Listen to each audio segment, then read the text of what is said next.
So, ladies and gentlemen, for me to be able to get confidence interval of a single proportion, percentage confidence interval, this will be equal to the sample proportion,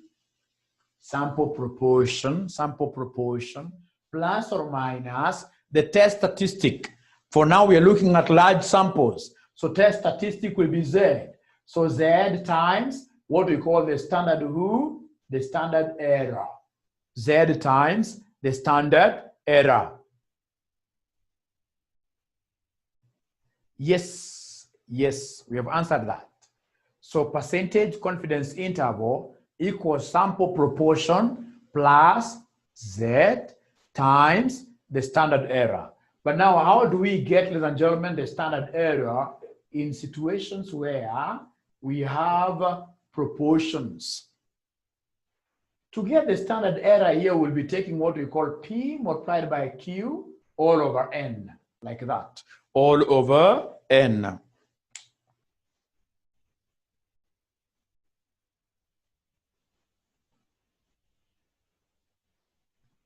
Ladies and gentlemen, this is quite important.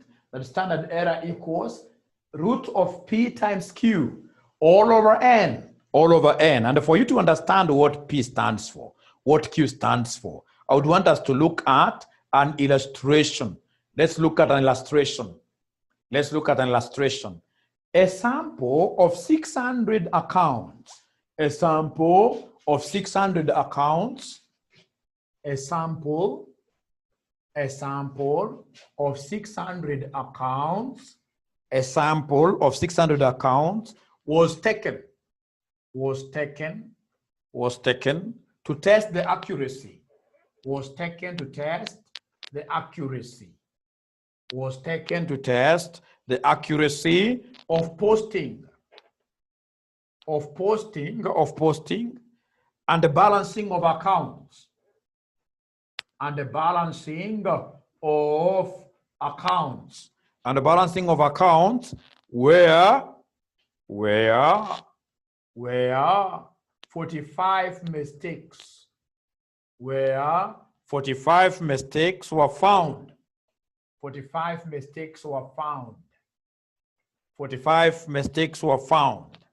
So they want us required to construct a 99% confidence interval of the population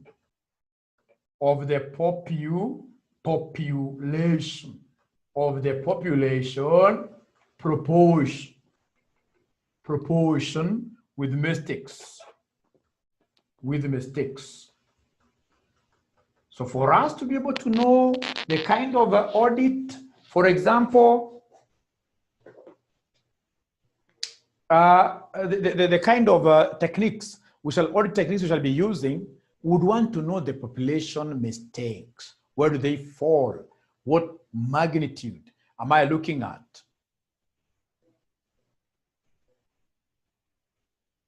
So construct a 95% confidence interval of the population proportion with mistakes.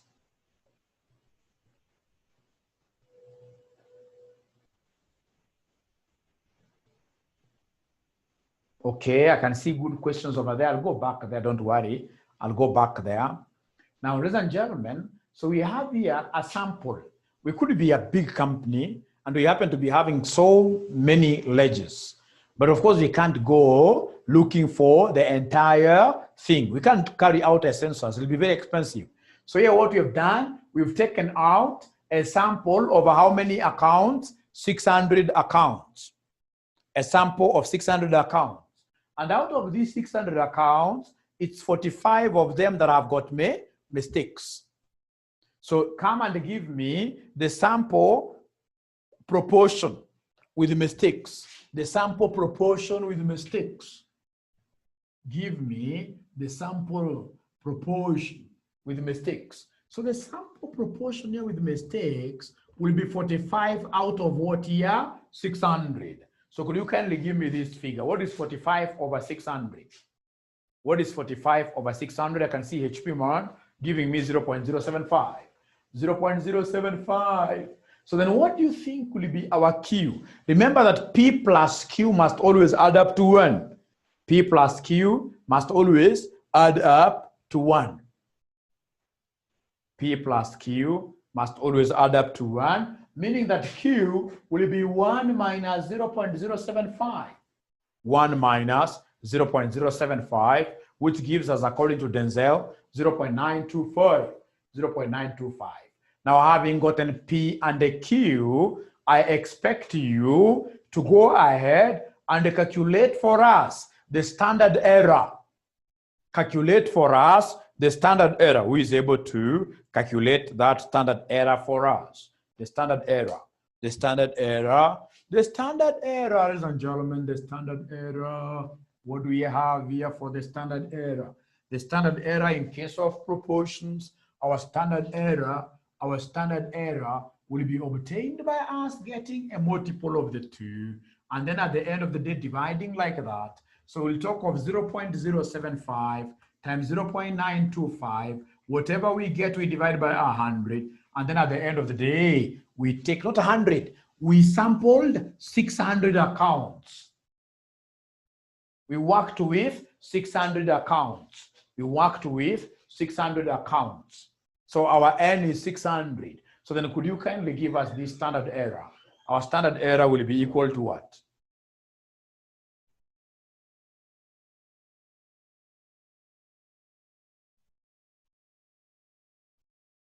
So Nancy is giving me 0.011, quite a small figure, 0.11. Is there someone else who is able to get that 0.011?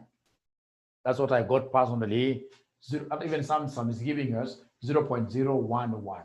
The moment you have your standard error, ladies and gentlemen, then you are through with this particular arithmetic. Everything now becomes very easy. Everything becomes very easy. Ladies and gentlemen, here is where we are.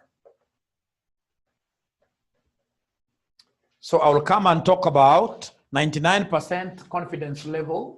99% confidence interval will be equal to the sample proportion. The sample proportion. These errors are the ones that I would want to mirror. I would want to throw, and I have my population, or rather have a look at how my population looks like. So I'll talk of this Z times the standard error, which is 0.011. So of course here we are looking for Z because we are still tackling large samples. Our N is a whole 600. It's more than 30. It's more than 30. It's more than 30. So then, ladies and gentlemen, the most important thing that I would expect you to do for me, having realized that indeed would want to work with Z-score, please come and take this 99%. You divide by 2, have your entry figure. Somebody give me that figure, 99%, 0.99 divided by 2, 0.99 divided by 2. What do we have? Somebody there? 0.99 divided by 2, we have 0.495. Thank you very much. Once I have this 0.495, I would want you to go to your tables and read for us the corresponding Z score. Go to your tables. Go to your Z tables. Go to your Z tables and read for us the corresponding Z score. And read for us the corresponding Z score. The corresponding Z score. Read for us the corresponding Z score.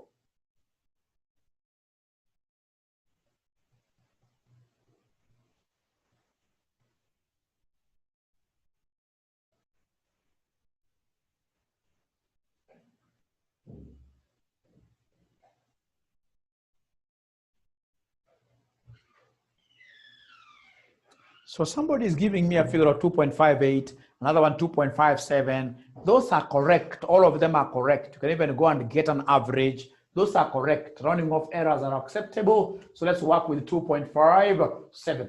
So once I have my 2.57 like that, I will come and give you the 99% confidence interval. This will be equal to the sample proportion. The sample proportion. The sample proportion you guys had given me, this thing that has got errors, 45 over 600, you gave me a figure of 0.075, 0.075, 0.075, plus or minus the Z score that you've been able to read, which is 2.57, times the standard error, which is 0.011. So could you kindly go ahead and give us the lower limit and the upper limit? The lower limit and the upper limit. Remember, to get the lower limit, what you'll do is to subtract. You'll take 0.075 minus 2.57 times 0.011. You subtract. So come here and give us the lower limit. Come here and give us the lower limit. What do we have here, somebody? Lower limit, you subtract. You take 0.075 minus 2.57 times 0.011. Please give us a figure.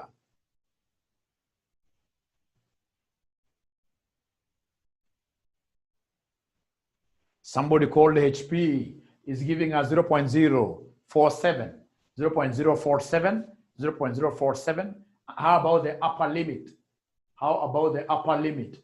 Upper limit we add. Upper limit we are adding. Upper limit you're taking 0.075 plus 2.57 times that. And according to 𝐂𝐈, we have 0.103. So meaning that we are 99% confident. We are 95% confident that the population errors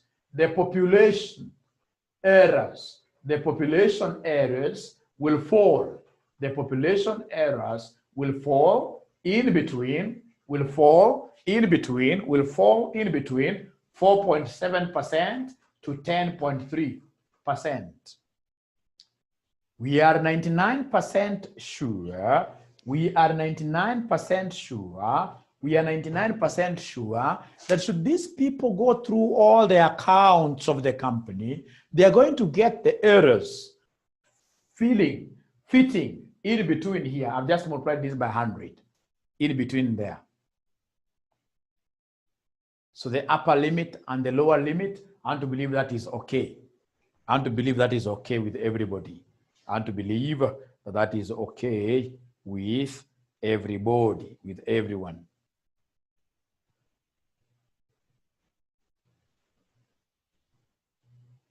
Yeah, Nancy, I can see you're also confirming this figure, which is pretty much okay. This is okay. This is okay. This is okay. So mention there part B, difference between two proportions. Difference between two proportions. Difference between two proportions. So now we have here sample 1, and then we have sample 2. Sample 1 and sample 2. So we have our proportion. This could be 40%. This could be 45%. They have given us N. N here is 120. N here is 83. N is 83. N is 83. Ladies and gentlemen, these people want us to do something very easy. They want us to determine the 95 confidence interval of the difference between the two proportions. 95% confidence interval, 95% confidence interval of the difference between the two proportions,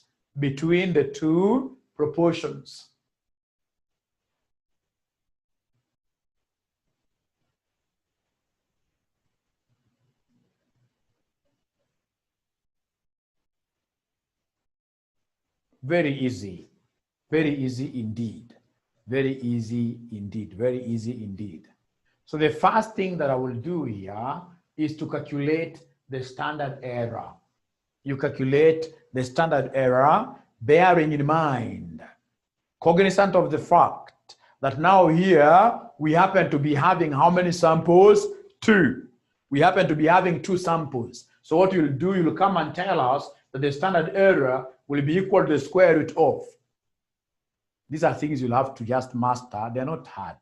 After we finish this and then we revise, everybody will be very okay. So we have here P1 Q1 over N1 plus P2 Q2 over N2, like that.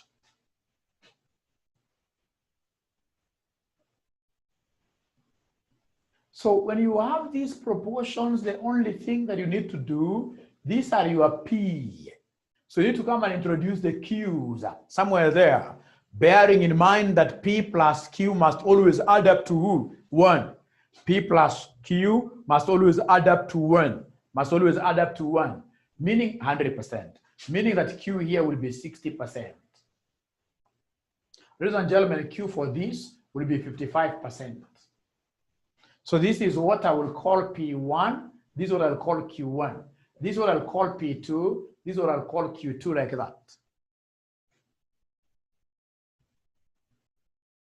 Yeah, so come right away here and do your substitution beneath this. We have P1 is 0.4 times Q1, which is 0.6, all over N, which is 120. Plus the second one, we have P2 Q2. So we have 0.45 times 0.55 all over 83. So here you have to be quite good with your calculator for you to give us the correct answer. So for you to give us the correct answer, take 0.45 times 0.6 divided by 120 plus 0.45 times 0.55 divided by 83. You say equals. Whatever you get, you say square root. Whatever you get, you say square root. What figure are we going to get?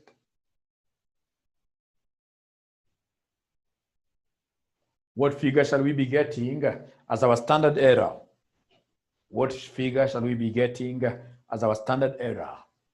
What figure shall we be getting as our standard error? As our standard error. What figure do we have here as our standard error? What figure do we have here as our standard error?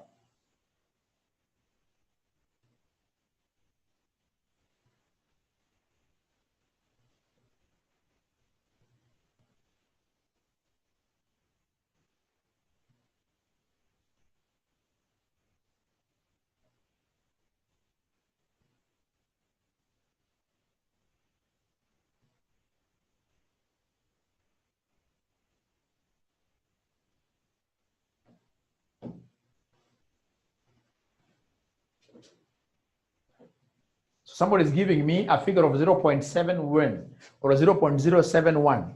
Kipro teach, just check that figure. It's supposed to be 0.071. 0.071, that is my standard error. And once I have the standard error, ladies and gentlemen, I know if I'm the one doing this, the next thing will be about the entry and the Z-score. Entry and the Z-score. So how do I get the entry? I know that this is Z, because I can see how big my samples are. So being Z, what I need to do is to come and divide this 95% into 2. We divide 95% into 2. Divide 95% into 2. So when we divide 95% into 2, this will give us 0.47 what? 0.475. And for sure, this is what we call the entry. So get inside that table of yours. Get inside the Z table, inside the Z table, inside the Z table, inside the Z table, inside the Z table. Get inside there, the Z table. When you are inside there, in your Z table, you should be able, ladies and gentlemen, to read this 0.475 inside there, 0.475. So I can see it is here. I don't know whether you are you able to see my table? Are you able to see my table? Are you able to see my table? Yes. So I can see mine is here, 0.475. 0.475 corresponds to 1.9 something. 1.96.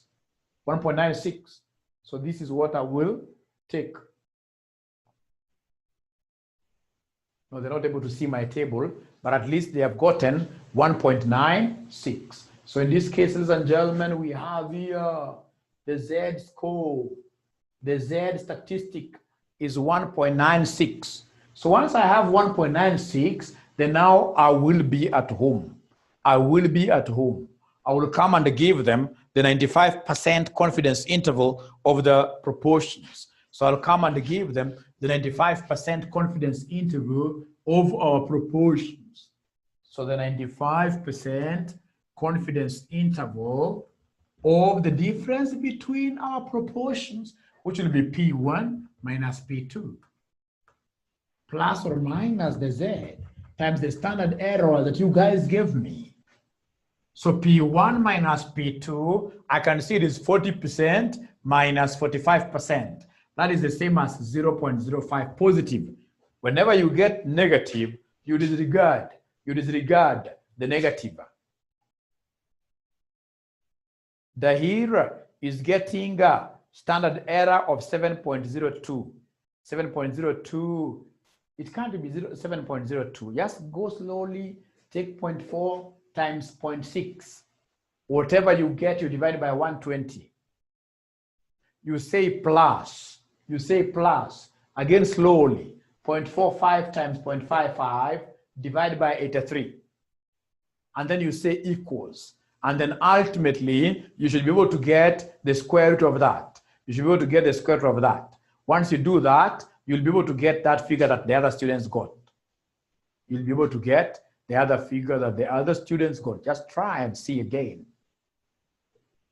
So I'm explaining here that basically we are looking at the absolute. We are looking at the absolute difference. We don't take into consideration the negative. We are looking at the absolute. We are looking at the absolute. We are looking at the absolute.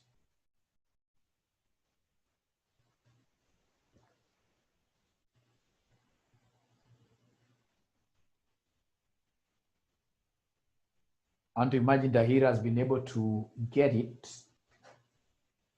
And to imagine 𝐨𝐼𝐅 has been able to get that figure. And if that is the case, so we have a negative, but we are disregarding the negative. So we take it as 0.05 plus or minus the Z that you guys got, which is 1.96, times the standard error. Fortunately, the standard error, you have obtained it somewhere up there, 0.011. I can see 𝐨𝐼𝐅 saying, okay. So thank you very much, 𝐨𝐼𝐅. At least 𝐨𝐼𝐅 is with us here. So 0.011. So come and give us the lower limit. Lower limit, you get the lower limit through subtraction. So you'll come and talk of 0.05 minus 1.96 times 0.011. You get an answer. Give us an answer, we write down the lower limit. So the lower limit, ladies and gentlemen, the lower limit at the end of the day will give us what figure for the lower limit. 𝐂𝐾𝐈. 𝐂𝐾𝐈 gives me a lower limit of 0.0816. How about the upper limit? How about the upper limit? How about the upper limit? Upper limit I'm being given, it is 0.199. 0.199, like that. So in short, our difference, expected population difference, expected population difference will be 8.92% all the way to 19.9%. 19.9%. You know, ladies and gentlemen, look at, for example, like the COVID samples. You'll get sample 1 of 3,000 people who have been tested COVID, having, for example, 7%, right, positive. Another sample of 3,000 having this particular. So we'll be asking ourselves, what if in this case here we were to get samples from the entire country, how different will these samples proportions be? The bigger the percentage, the more the errors. Because honestly speaking, given that we are drawing this population here from Kenyans, we are drawing the sample from Kenyans, we expect the sample differences to be closer to zero, And that is why when we go to hypothesis testing, you will see the ideal situation. We should be getting the lower limit being negative and the upper limit being positive, meaning that zero is in between. For now, just master it this way, that the difference, what we expect to be the population difference, will be falling in between there. For now, just master it that way. 𝐨𝐼𝐼𝐷 says, we have taken a wrong standard error. Or the standard error, thank you very much. The standard error that we got up there is supposed to be 0.071. Thank you very much for that. So will the answers change? Will the answers change? Will the answers change? Or you guys used the right figures? They'll not change. Thank you very much. I used a wrong one. Even for my people who will be watching this video, it's good to correct here, 0.0 like that. Now, ladies and gentlemen, write again another title. We are still talking of,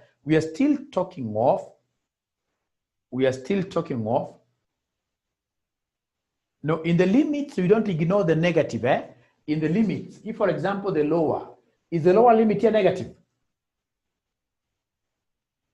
Is the lower limit negative? 0.05 minus 1.96 times 0.071. If it's negative, in the limit, you have to state negative. Where we normally assume positivity is here. So please, you have to state in the limits, the negative cannot be ignored. That negative is so important for us. That negative is so important for us in the limits. In the limits, for us now to understand this thing better, mention there, hypothesis testing dash single mean. Hypothesis testing dash single mean. Hypothesis testing dash single mean. Prayers. Yes, it's important. We go for prayers. So the students who will be left behind, I can finish that question that we started there of Excel. Is that okay? The students who will be left behind. Can we finish that question of Excel that we're working on? Thank you. So let me share with you the Excel. The Excel is here. So I want you to be very keen. I want you to be very, very keen. It's called index and merge. Index and merge. Very beautiful thing. Now, I want you to be very keen with this table that I have here.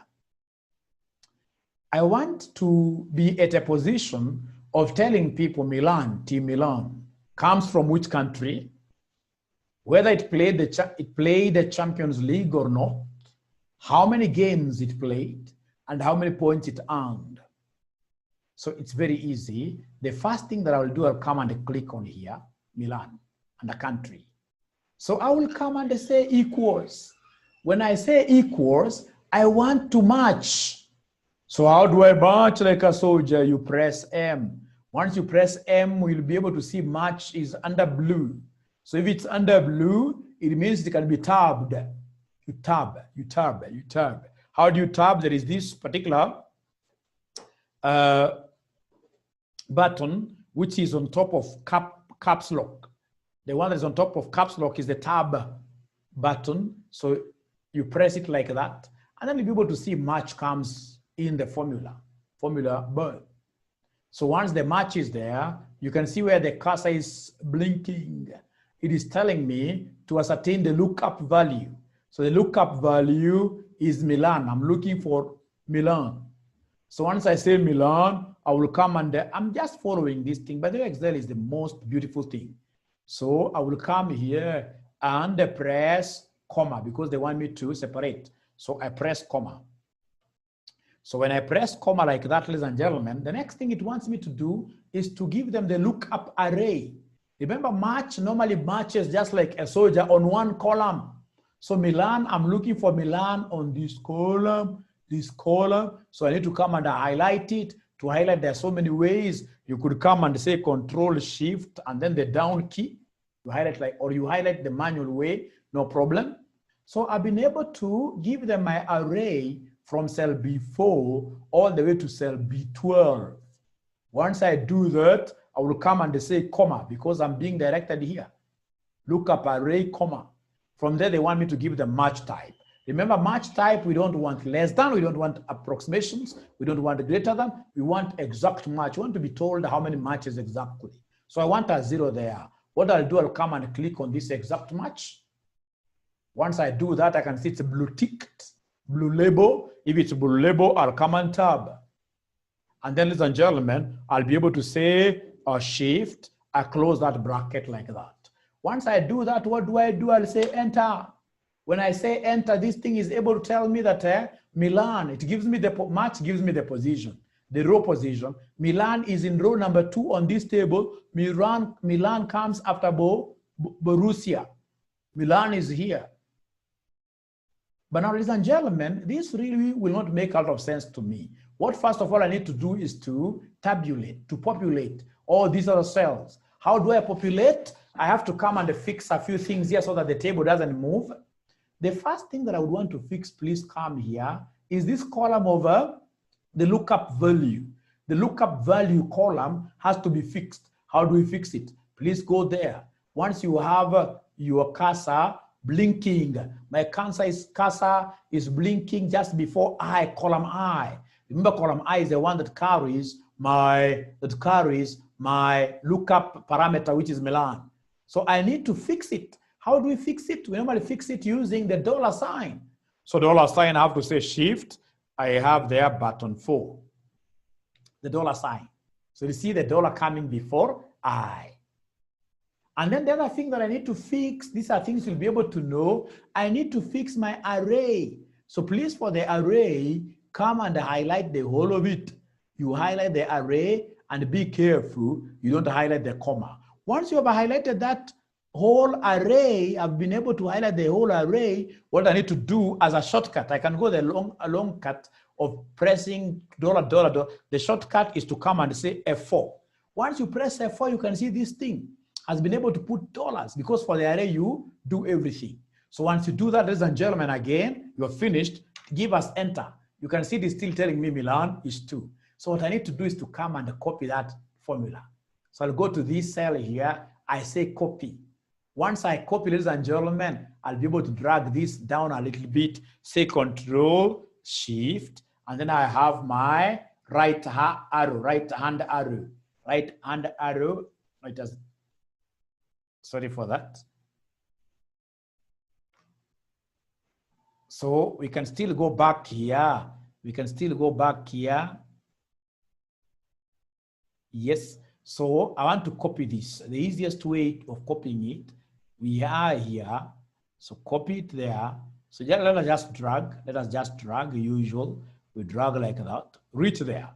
And once I reach there, now I should be able to say enter.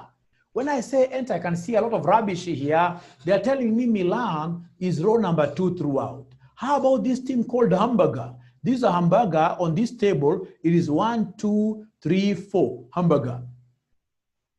Row number 4. I would want to put some sense into these figures. How do I put some sense into these figures? By indexing them. I would want to know Milan played how many games. So I would want to index them. Ladies and gentlemen, to index this, I will come just immediately after equals. I need to press index. Immediately after equals, put the cursor there. So when I put the cursor there, ladies and gentlemen, what I need to do is to come and press IN. Once I press IN, I can see my index function coming on top there. So once this index comes on top, that's blue. So I need to tab.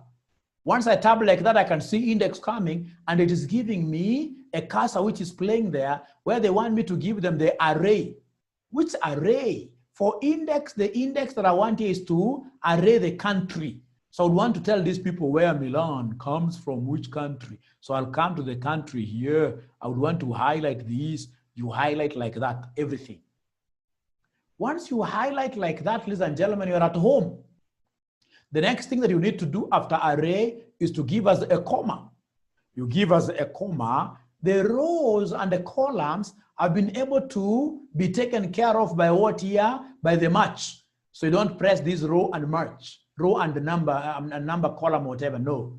So the only thing you need to do is to come and close your bracket here. So when you close your bracket there, you close, of course, here you have a red bracket. This red bracket goes together with this. But now I want the whole thing, bracket, black bracket. So shift, you press like that. And then once you finish, you say enter. When I enter, I'm being told that Milan comes from Italy. If Milan comes from Italy, ladies and gentlemen, no problem. I would want to populate the entire thing as I finish. So I'll come and cut, not cut, but copy. So I'll copy like that. I will copy like that. Once I copy, I will come and take everything like that. So ladies and gentlemen, I'll come and press enter. When I press enter, when I press enter, what am I able to see? I'm able to see something nice here, that Italy played the Champions League. Ladies and gentlemen, Milan, in this case here, or rather Milan played the Champions League. Milan played 38 games, and Milan, ladies and gentlemen, did what here? And 57 what here? 57 points. 57 points. I'm so sure these students have finished prayers. Are they back or not yet? I'm so sure they're back. They're back. They're back. They're back. They're back. Now, ladies and gentlemen, that index and the index and this thing of matching is something that an accountant should be able to understand and understand it very well. The index and match. The index and match is something that I would want to repeat severally for you to pick it and pick it very well, because there is no way you can tell me that you're an accountant and you don't understand the attribute of being able. You see, like you could go to an exercise where you are given like the Champions League, and these people have given you like say 500 teams. I need to know how I can extract information of Manchester alone. How can I be able to know, for example, how many points Manchester got? Out of what? Excel is a powerful tool. And because now we are here, I need to be guiding you slowly. Just 5 minutes, I give you a concept. And then, of course, after the class, ask for the data. The data that I'm using, you should be able to ask for it. Once I send it to you, and ensure that you're able to do that particular operation. By doing that, you'll end up being a very good accountant. Now, so mention there for us, hypothesis testing dash, single mean. Single mean.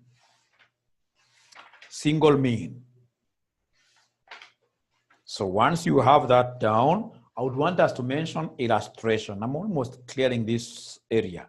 It's a very sweet area, very sweet area, very sweet area. So mention there illustration. Illustration.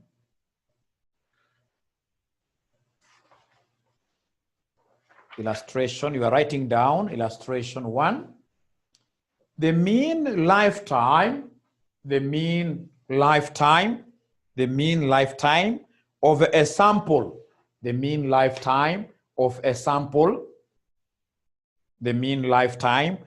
a sample over 100 light tubes, over 100 light tubes, over 100 light tubes, like bulbs, eh? The tubes. Over 100 light tubes. So in short, they are telling us N is 100.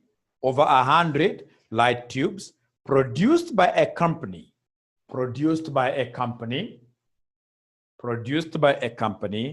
is found to be 1,570 hours.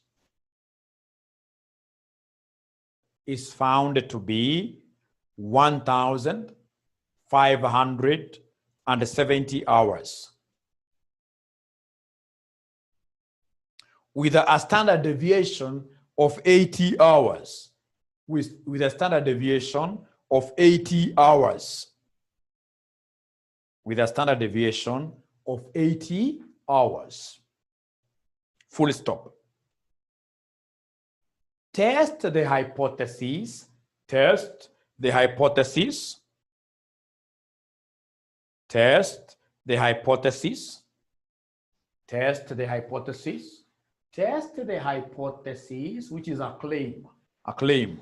Test the hypothesis that the mean lifetime. Test the hypothesis that the mean lifetime.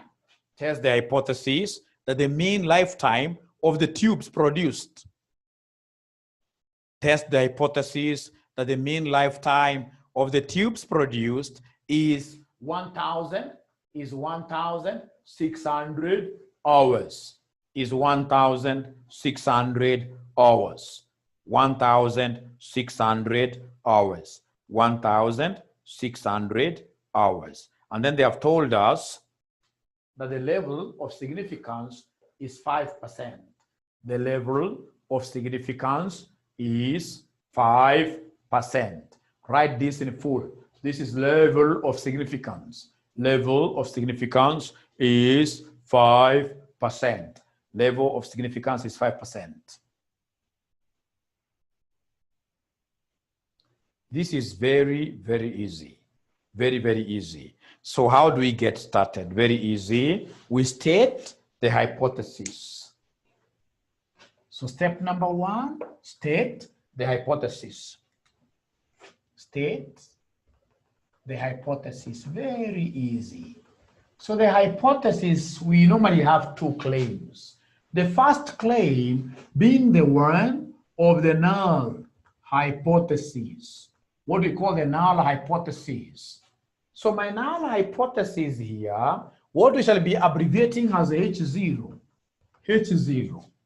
What we shall be abbreviating as H0, my null hypothesis says that my U will be equal to 1600.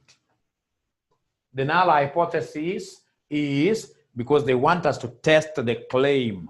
They want us to test the claim that the mean lifetime of the tubes produced by the company is 1600. 1600. 1600. So the null hypothesis is 1600.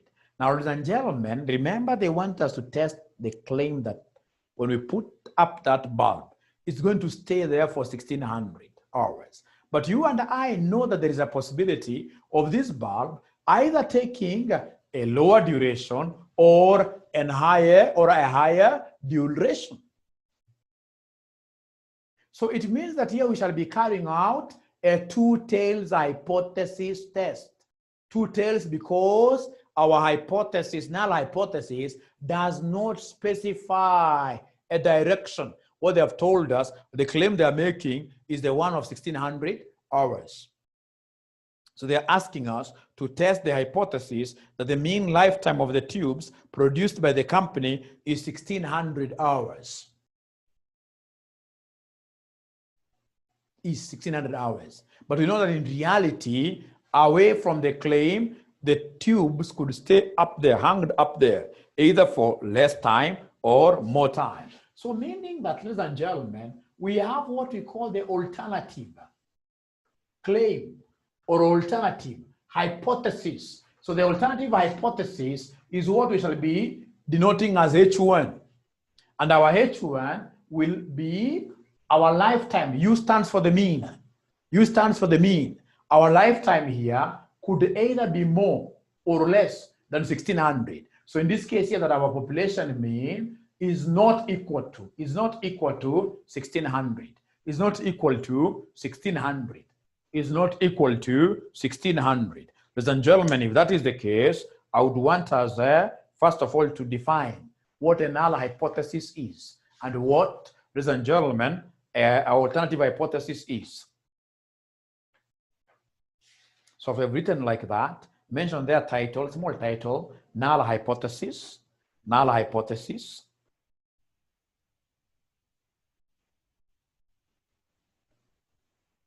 Is that hypothesis, it is that hypothesis that is to be tested. It is that hypothesis that is to be tested. It is that hypothesis that is to be tested. That is to be tested for possible rejection. That is to be tested for possible rejection. That is to be tested for possible rejection or nullification or nullification or nullification under the assumption it is true. Under the assumption it is true.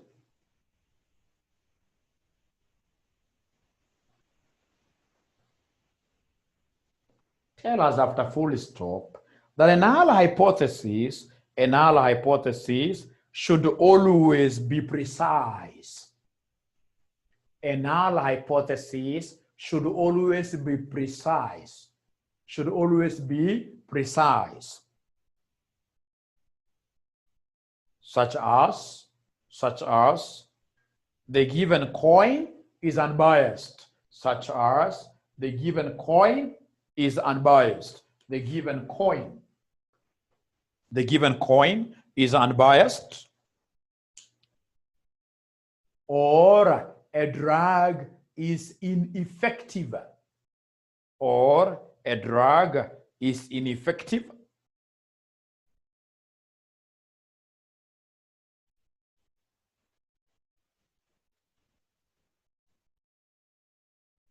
Or is ineffective. Or a drug is ineffective. Tell us there that the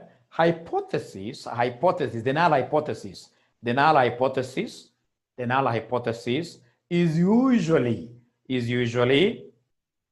assigned a numerical value.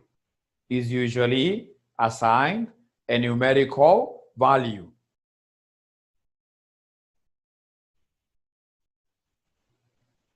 Example, suppose we think that the average height, of students,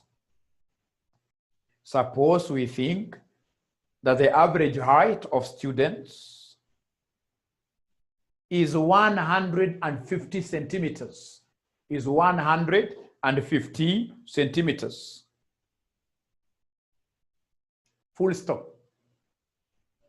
This statement,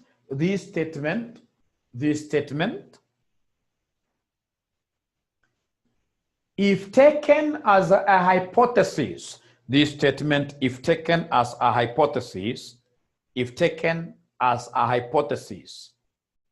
hypothesis, it will form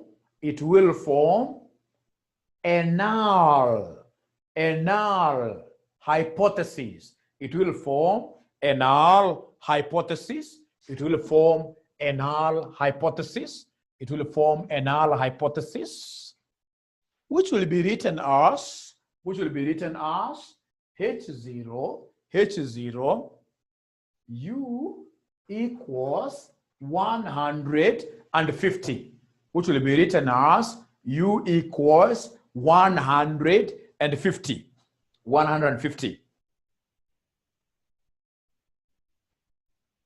In other words, we hypothesize. In other words, we hypothesize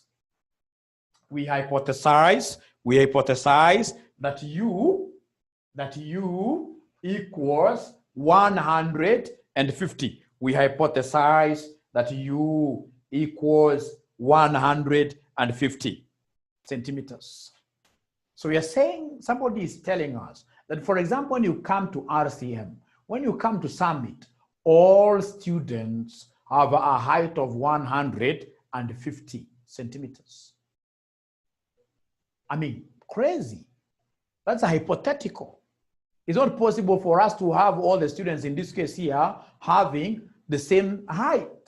Hypothetical. So it's a claim that we must come and test. And for us to test this, we need an alternative.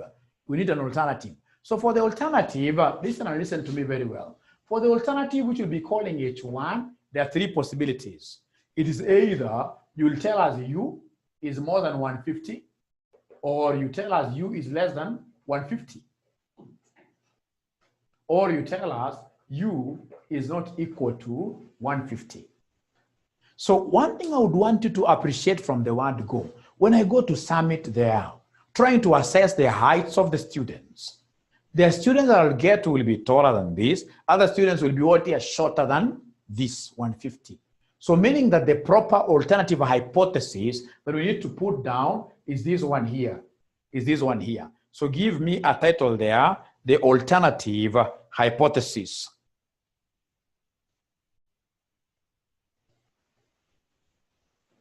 The alternative hypothesis. Tell us there that this is the claim that will be accepted.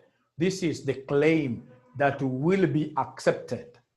That will be accepted if the null hypothesis, if the null hypothesis, if the null hypothesis, if the null hypothesis is false.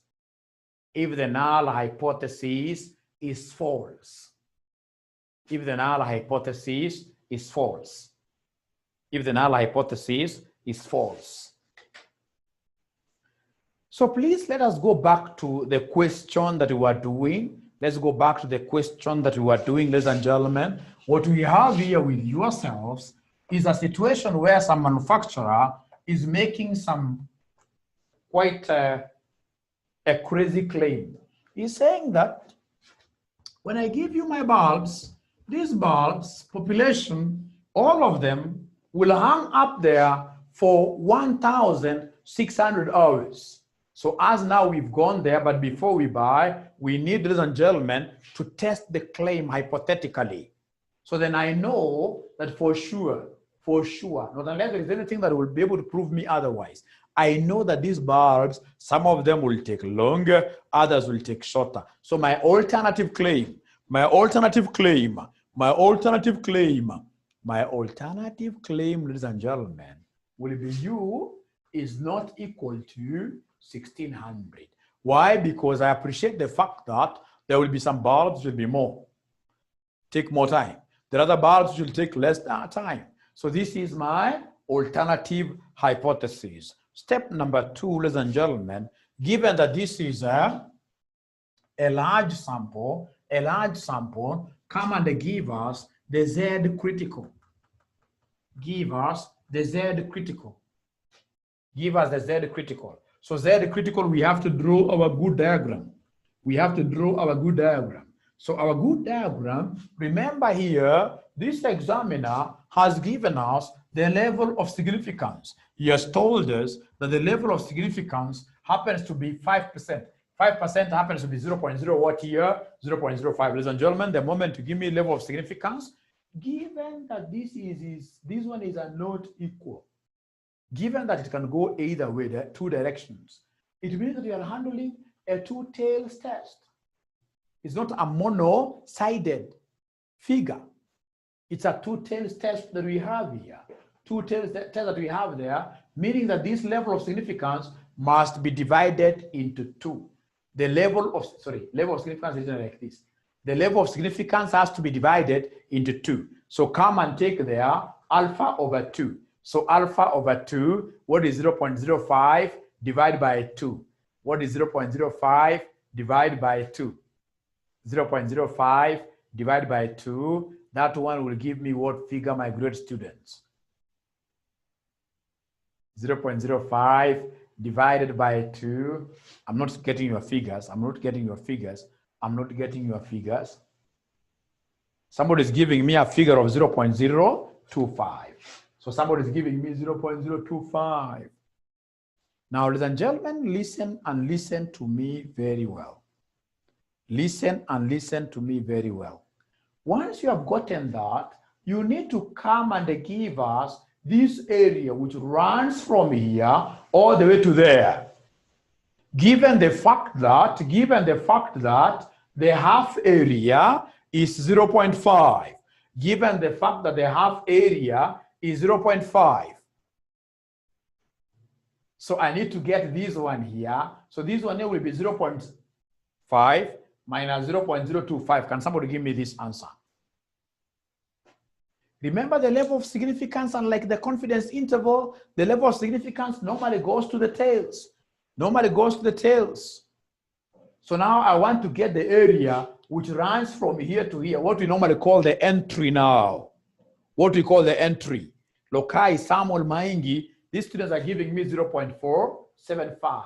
Once I get the entry, I need now to use the reverse gear where we get inside the table and read outwards. Read outwards for us to be able to get the Z score. I want the Z score. I want the Z score. I want the Z score. You go inside the table looking for 0.475.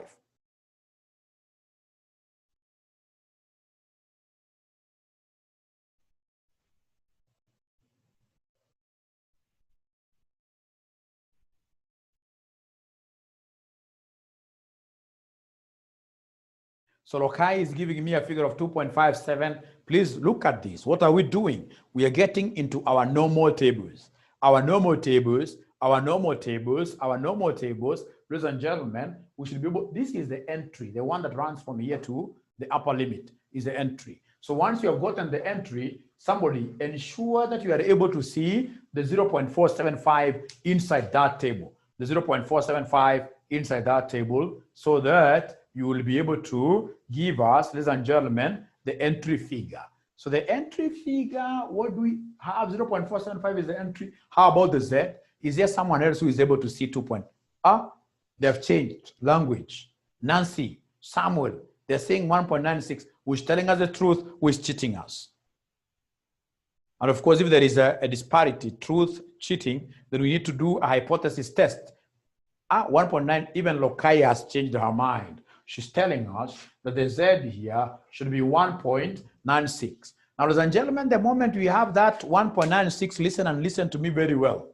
Unlike confidence interval, here I will have 1.96 positive on this side. On the other side, I'll also have 1.96, but because it's on the left-hand side of the mean, I have to come and put a negative there.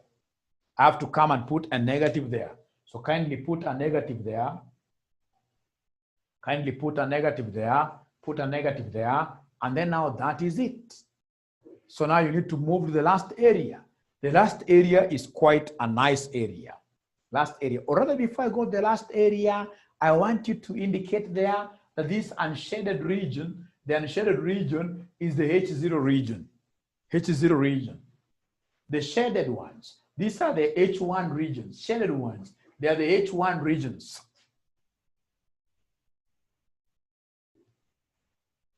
Okay, so how do we get this 0.475? Very easy. Kumbuka kale kahesabu kamluya, kale kahesabu kamluya kuna kumbuka vizuri. Hapa kama uko na 0.025. I hope you saw where we got the 0.25. We know that this entire area is 0.5, I mean. And therefore, to get this area alone, given that the two must add up to 0.5, to get this area alone, you will take the 0.5, you subtract 0.025 like that.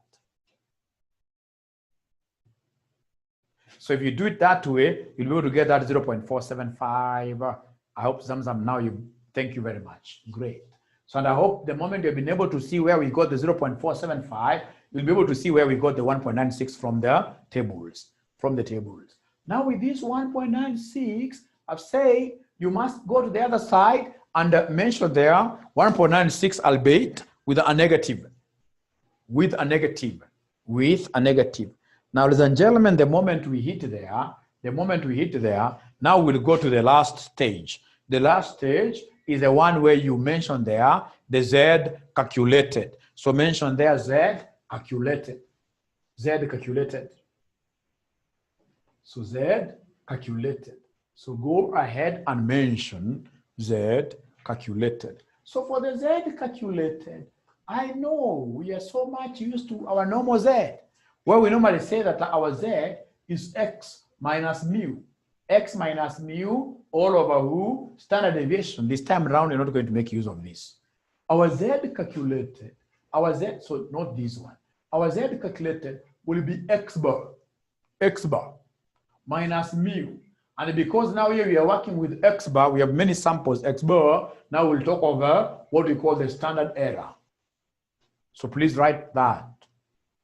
Our Z calculated is X bar minus mu divided by standard error, divided by standard error, divided by standard error.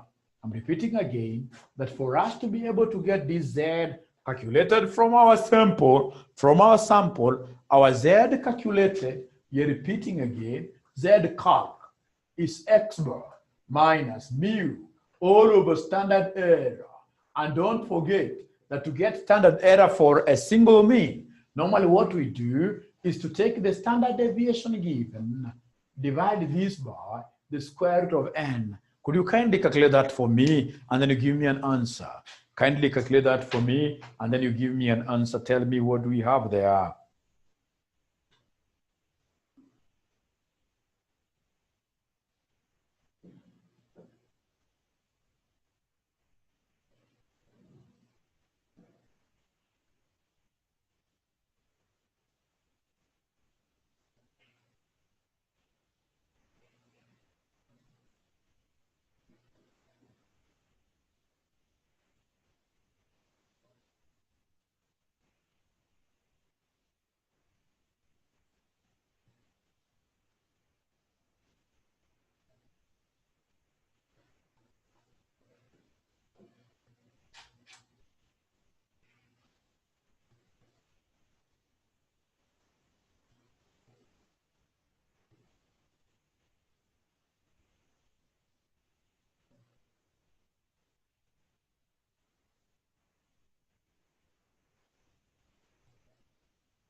Yes, I'm waiting for my students here to give me an answer.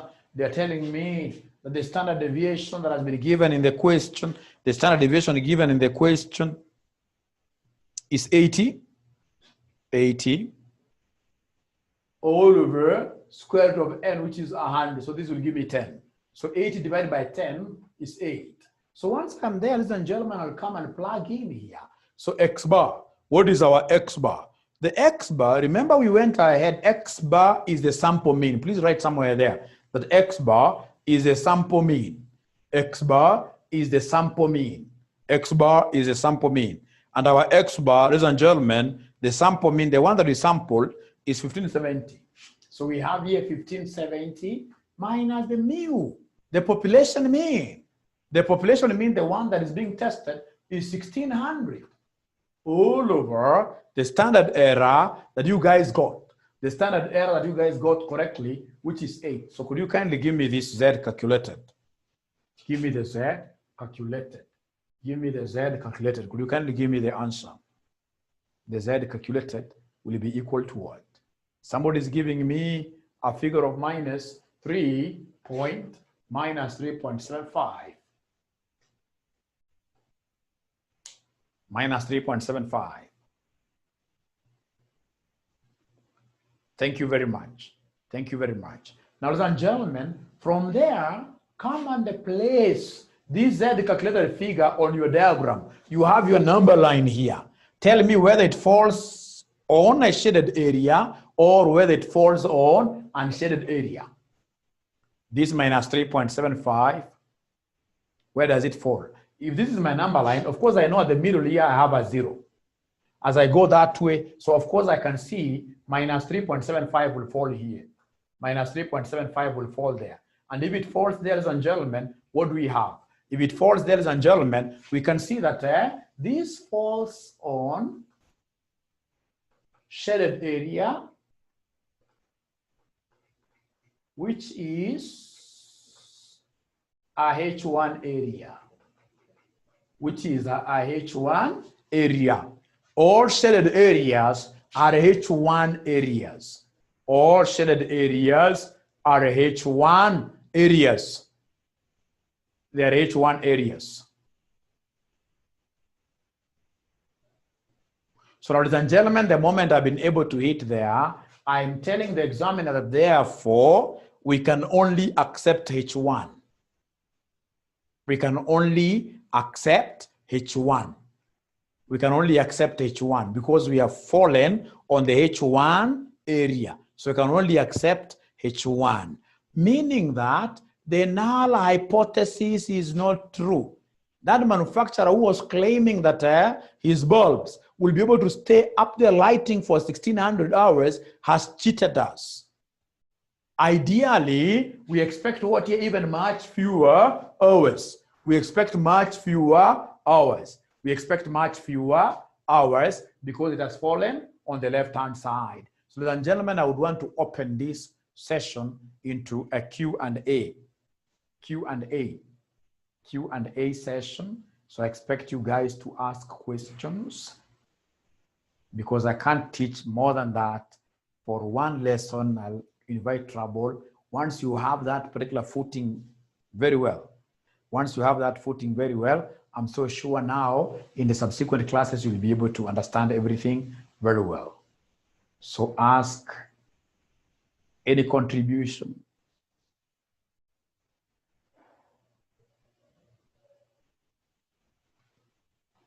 Ask questions kindly if there